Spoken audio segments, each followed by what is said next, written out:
Ayan. Ito na lang pagtuunan ko ng oras ko, mga alaga ko. Yan. Sobrang cute nila, oh. Ganyan sila pag nagagalit ako. Yan lang sila.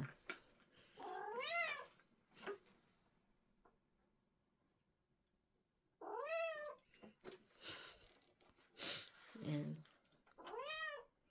Ito ang maingay. Magbunganga.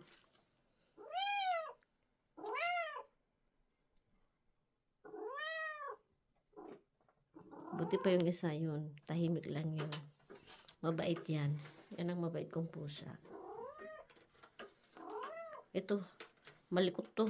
Grabing likot.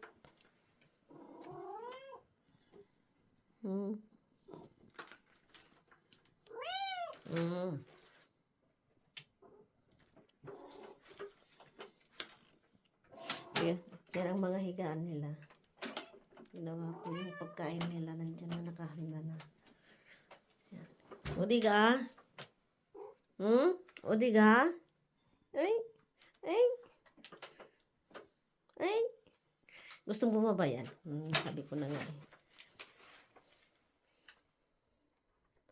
Aras, na kayo. Thank you for watching.